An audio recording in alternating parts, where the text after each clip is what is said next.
Hey everybody, this is Coach John. Today I want to talk about the only two ways that your athlete can get faster. Now, speed is a huge part of sports. And pretty much there are some sports where if you're just faster, if your skills just not even up to par with those people, but you're faster than everybody, you'll probably be a better athlete in that sport. So it is like so important for athletes to be on top of their speed game.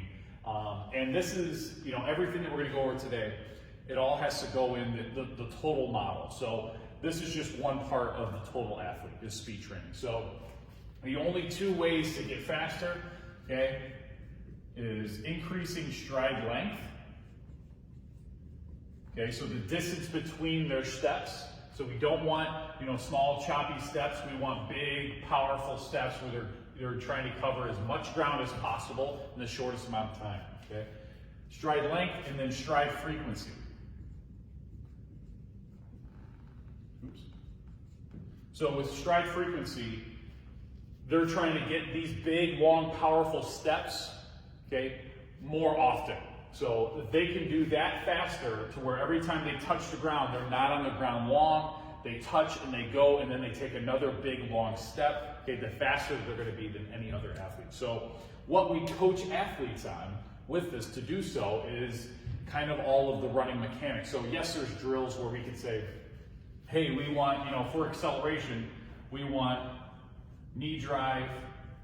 Okay, we want body at a 45-degree angle. Okay, we don't want them standing straight up. Okay, this is where you're slow. We want to be leaning more, 45-degree angle. Then you want to think about proper arm action. If they're really reaching and pushing with their arm, okay, that's going to help them get their knees up. We want to make sure that their hips are forward and up so they can take advantage of that knee drive. But the biggest thing that's also attached to speed training is GPP.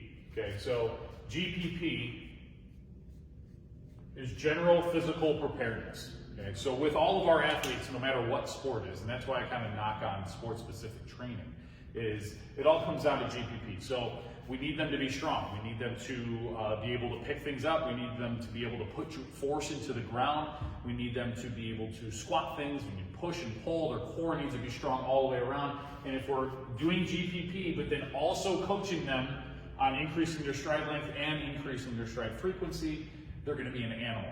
And that's where you get kind of the whole thing. Because if somebody comes in, we just do this, we're just focusing on these two things, but they don't have the speed, they don't have the power, or the engine, okay, to put force into the floor, this is going to take a lot longer to make them faster. So obviously we want, hey, GPP, we always want them strong, and then to get somebody faster, we need to work on those two things to actually increase their speed. So if you guys have any questions, please feel free to reach out, and I'll talk to you guys soon.